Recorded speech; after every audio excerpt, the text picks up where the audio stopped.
Hello guys, welcome back to another video. और आज के इस वीडियो में हम चैप्टर 2 ऑफ पॉलिटिकल साइंस पढ़ने वाले हैं। ठीक है, the end of bipolarity. Chapter 1 की वीडियो मैं ऑलरेडी बना चुका हूँ, 2 पार्ट है उसके। पहले चैप्टर का नाम है cold war era and non alignment movement. उसके बाद ये चैप्टर 2 है द एंड ऑफ बाइपोलैरिटी। तो चलो स्टार्ट करते हैं। क्लास 12th के लिए वीडियो है, CBSE के बच्चों के लिए। Let's start. तो पहले तो हम चैप्टर का नाम एक बार देख लेते हैं। ठीक है, एंड ऑफ बाइपोलैरिटी। तो सेकेंड वर्ल्ड वॉर हुई थी 1939 से 45 तक, और उस वर्ल्ड वॉर में जीता कौन था? USA। ठीक है, और USA ने जापान के 2 जापानीज सिटीज़ नागासाकी और हिरोशिमा, इन दोनों पे न्यूक्लियर अटैक किया था, और इसके बाद USA जीत गया। उसके बाद 2 साल बाद, जस्ट 2 साल बाद सेकेंड वर्ल्ड वॉर के 1947 में कोल्ड वॉर चालू हो गया था।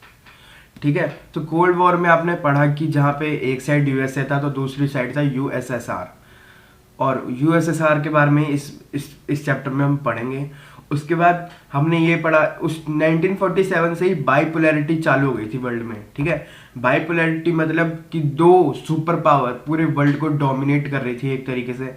ठीक है, और जब, ठीक है, ये 2 सुपर पावर कौन सी थी? एक USA थी और एक USSR।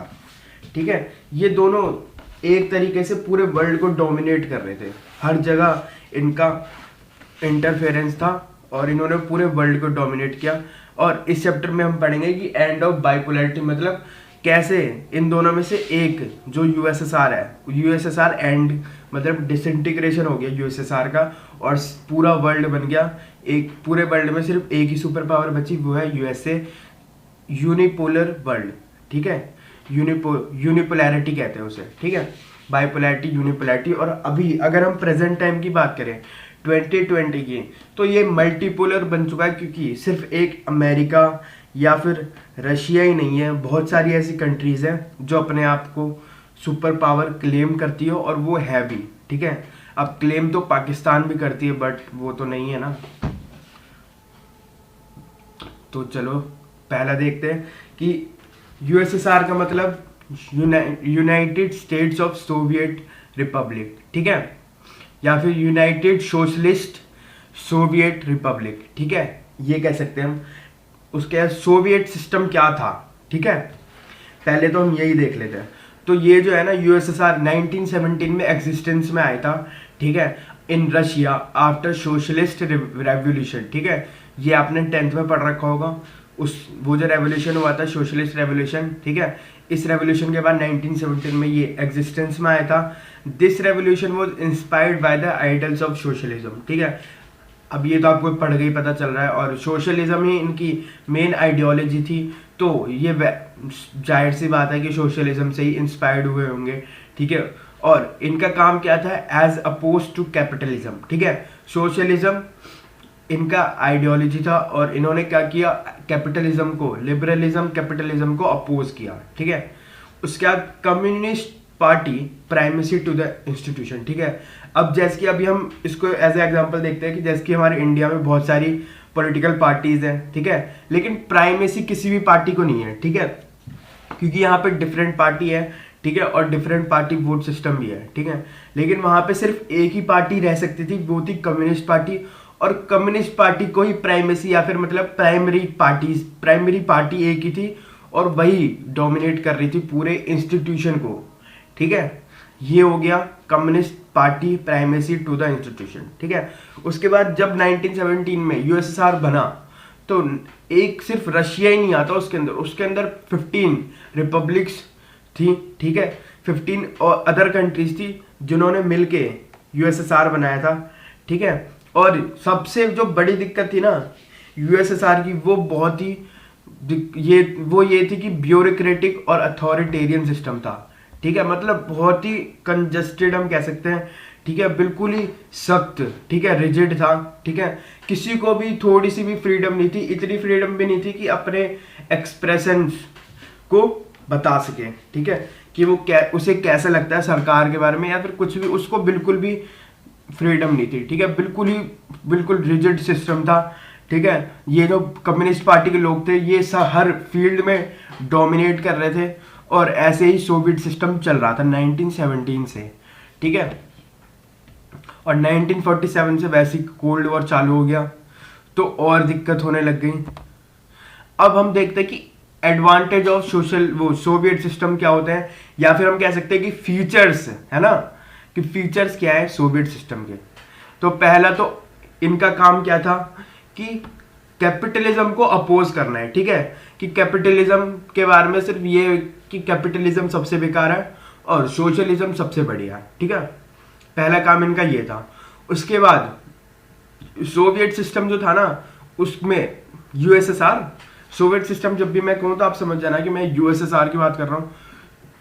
तो उसमें जो है ना उनकी पूरी एक प्लान्ड इकोनॉमी थी, ठीक है, हौज पौज कुछ नहीं था, बिल्कुल ही प्लान सिस्टमेटिक तरीके से काम चलता था इकोनॉमी के, ठीक है। और डोमिनेंस ऑफ कम्युनिस्ट पार्टी ये भी एक फीचर ही था, ठीक है।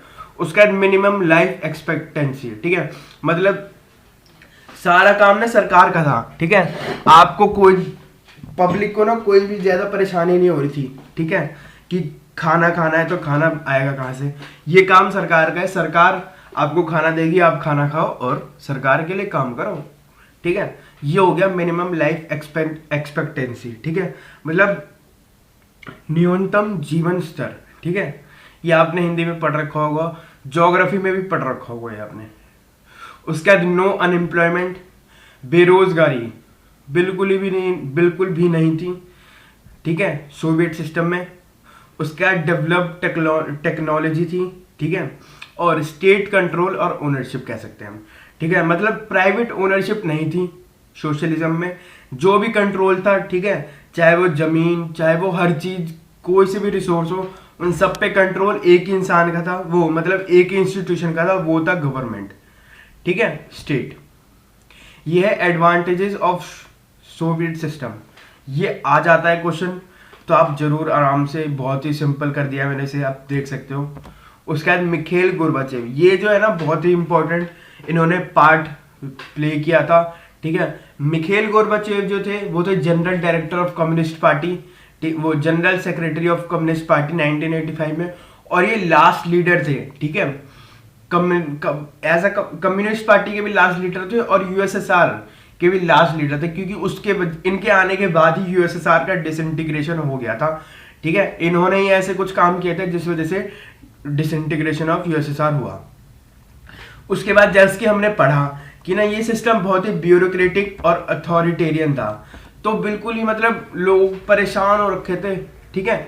तो मिखेल गोर्बाचेव जब आए तो उन्होंने सोचा कि क्यों ना इनको थोड़ी सी फ्रीडम दी जाए, ठीक है, जिससे ये भी थोड़ा खुश हो जाए और ये गवर्नमेंट की तरफ थोड़े से सपोर्टिव भी हो जाएंगे इसी बहाने, ठीक है। लेकिन तो उन्होंने क्या किया, बहुत सारे पॉलिटिकल और इकोनॉमिक रिफॉर्म्स किए और लोगों को छूट दी, और जैसे ही लोगों को छूट दी तो लोगों को ना उसकी आदत लग गई, ठीक है। फ्रीडम जब उन्हें मिली, उससे पहले तो उनको फ्रीडम का मतलब पता ही नहीं था कि फ्रीडम का मतलब होता क्या है, ठीक है। लेकिन मिखेल गोर्बाचेव ने जो थोड़े से रिफॉर्म्स किए, इनसे उनको थोड़ी सी इंडिपेंडेंस मिली, थोड़ी सी फ्रीडम मिली, तो उनको उसका स्वाद लग गया, और उसके बाद उन्होंने प्रोटेस्ट करना चालू कर दिया। किसके खिलाफ? गवर्नमेंट के खिलाफ। जिस मिखेल गोर्बाचेव ने उसे उन सबको आजाद, वो थोड़ा सा इंडिपेंडेंस दिया, उसी के खिलाफ उन्होंने एज अ पूरे गवर्नमेंट के खिलाफ उन्होंने प्रोटेस्ट करना चालू कर दिया, ठीक है। और क्योंकि मिखेल गोर्बाचेव बहुत सारे रिफॉर्म्स कर रहे थे, ठीक है, जो और सबके लिए अननेसेसरी था, इसलिए जो उनके अपने मेंबर थे, पार्टी के मेंबर, ठीक है, कम्युनिस्ट पार्टी के, उन्होंने मिखेल गोर्बाचेव का अपोज, ठीक है, अगेंस्ट खड़े हो गए, ठीक है, और उनको हटाने के लिए तैयारी करने लग गए, ठीक है। उसके बाद इस टाइम पे जब ये चल रहा था, ठीक है, प्रोटेस्ट चल रहा था, इतना कुछ चल रहा था, तो एक नया आदमी बाहर आया जिसे एज अ नेशनल हीरो कहा जाता था, बोरिस येल्टसिन, ठीक है। ये Boris Yeltsin emerge as a national hero, ठीक है। उसके बाद Boris Yeltsin Ukraine, Russia, Belarus, एक आदमी और इन तीनों देश ने मिलकर डिसइंटीग्रेशन ऑफ यूएसएसआर वो कर दिया, ठीक है, घोषित कर दिया कि अब यूएसएसआर का डिसइंटीग्रेशन हो चुका है, हो गया, ठीक है। उसके बाद डिसइंटीग्रेशन होने के बाद वो उस टाइम पे जैसे डिसइंटीग्रेशन हुआ वो उसके बाद क्या क्या हुआ, एक तो कम्युनिस्ट पार्टी बैन हो गई, ठीक है, कैपिटलिज्म और डेमोक्रेसी को अडॉप्ट किया उन्होंने, ठीक है, पहले डेमोक्रेसी नहीं थी वहां पे और ना ही कैपिटलिज्म, ठीक है, इन दोनों को अडॉप्ट किया। उसके बाद न्यू प्लेयर्स, ठीक है, जैसे कि हमने पढ़ा है कि यूएसएसआर में 15 कंट्रीज थी, तो वो 15 के 15 countries as a new player in world politics emerge हुए, ठीक है, और अपनी छाप छोड़ी। और जैसे ही यूएसएसआर का डिसइंटीग्रेशन हुआ वैसे ही एक नई ऑर्गेनाइजेशन फॉर्म हुई, ठीक है, यूएसएसआर की तरह ही, जो थी CIS, Commonwealth of independent state, ठीक है, आपको पढ़ के ही पता चल रहा होगा इसके बारे में। ये 1 नंबर में क्वेश्चन आता है कि CIS का मतलब बताओ, ठीक है, और ये कब फॉर्म हुई थी, ये 1991 में हुई थी, ठीक है। ये है हमारा मिखेल गोर्बाचेव, ठीक है। 2 नंबर में या फिर 6 नंबर का जो क्वेश्चन आता है उसमें 3 नंबर प्लस 3 नंबर में 2 क्वेश्चन के वेटेज में एक क्वेश्चन ये आ सकता है कि मिखेल गोर्बाचेव के बारे में बताओ, ठीक है, या फिर बोरिस येल्टसिन के बारे में बताओ, या फिर ऐसे कौन सी कंट्रीज थी जिन्होंने बोरिस येल्टसिन के साथ मिलकर अनाउंस किया था डिसइंटीग्रेशन ऑफ यूएसएसआर, ठीक है। अब ये हमने पढ़ा मिखेल गोर्बाचेव के बारे में। अब हम पढ़ते हैं कि डिसइंटीग्रेशन ऑफ यूएसएसआर क्यों हुआ, ठीक है। तो पहला रीजन था जो कि हमने अभी उसमें भी पढ़ा कि सरकार जो थी ना, गवर्नमेंट जो थी, सोशलिस्ट सोवियत सिस्टम जो था, ठीक है, they are not able to fulfil the political and economic aspirations of citizen, ठीक है, मतलब लोगों की जो नीड थी ना पॉलिटिकल और इकोनॉमिक, उनको वो भर नहीं पा रहे थे, ठीक है, फुलफिल नहीं कर पा रहे थे, इसलिए ये बहुत ही बड़ा रीजन था, ठीक है। उसके बाद bureaucratics screw on the Soviet system, ठीक है, मतलब ब्यूरोक्रेटिक ने लगा दी सोवियत सिस्टम की, ठीक है, क्योंकि वो बिल्कुल ही रिजिड बन गया था सिस्टम, ठीक है, और डोमिनेट तो बहुत ही कर रहे थे कम्युनिस्ट पार्टी, ठीक है, पब्लिक की सुनी नहीं जा रही थी, ये भी हम पढ़ेंगे, ठीक है। उसके बाद ज्यादा से ज्यादा जितने भी रिसोर्सेज थे, ठीक है, चाहे वो मनी हो चाहे वो नेचुरल रिसोर्सेज है, वो सारे सबसे ज्यादा खर्च किस पे हो रहे थे, वो हो रहे थे न्यूक्लियर वेपन्स पे, ठीक है, क्योंकि आर्म्स रेस चल रही थी, तो जितने ज्यादा हथियार खरीद सको खरीद लो। जहां अमेरिका ने 2 हथियार बनाए वहां इन्होंने 4 हथियार खरीद लिए, ठीक है। ये हो गए maximum amount of resources use for nuclear weapons, ठीक है। उसके बाद मिखेल गोर्बाचेव ने जो रिफॉर्म्स किए थे वो भी एक बहुत इंपॉर्टेंट रीजन है इसमें, ठीक है, क्योंकि मिखेल गोर्बाचेव के बाद ही लोगों ने प्रोटेस्ट करना चालू किया था और बहुत सारी बात नई राइज हुई थी, ठीक है, रिफॉर्म्स ऑफ मिखेल गोर्बाचेव, ठीक है। उसके बाद infrastructure and technology lag behind, इस वजह से इन लास्ट के कुछ टाइम में ना इंफ्रास्ट्रक्चर और टेक्नोलॉजी एज कम्पेयर टू, अगर हम वेस्ट की बात करें, ठीक है, वेस्टर्न अलायंस जो थी हमारी यूएसए के बराबर, यूएसए की अगर हम बात करें तो इंफ्रास्ट्रक्चर और टेक्नोलॉजी से बहुत पीछे रह गई थी यूएसएसआर। यूएसए की जो टेक्नोलॉजी और इंफ्रास्ट्रक्चर थे वो बहुत ही आगे निकल चुके थे, लेकिन यूएसएसआर ने कॉपी करते करते इतना वो लास्ट में पीछे के पीछे रह गए, ठीक है। उसके बाद यूएसएसआर में ना सबसे बड़ा रोल जो था वो रशिया था, ठीक है, और रशिया डोमिनेट कर रहा था पूरे यूएसएसआर को, एक तरीके से हम कह सकते हैं इनडायरेक्टली, डायरेक्टली नहीं इनडायरेक्टली वो डोमिनेट कर रहा था पूरे यूएसएसआर को। उसके बाद rise of nationalism and desire of independence, लोगों में जो ना एक राष्ट्रवाद की विचार, वो राष्ट्रवाद का उदय हुआ, ठीक है, और उसके बाद इंडिपेंडेंस की इच्छा वो हुई, ठीक है, प्रकट हुई। उसके बाद सोवियत सिस्टम वैसे अथॉरिटेरियन और ब्यूरोक्रेटिक था, ये हम पढ़ चुके हैं। और communist party not accountable to public, ठीक है, मतलब जवाबदेही जो थी ना, ठीक है, जो गवर्नमेंट की होती है वो जवाबदेही बिल्कुल भी नहीं थी, कम्युनिस्ट पार्टी करती नहीं थी, ठीक है। अगर कोई कुछ सवाल पूछता था तो उसके ऊपर सीधे कार्रवाई की जाती थी, जवाब नहीं दिए जाते थे। तो ये सारे रीजंस थे, ठीक है, जिस वजह से यूएसएसआर टूट गया, मतलब डिसइंटीग्रेशन ऑफ यूएसएसआर हो गया, ठीक है।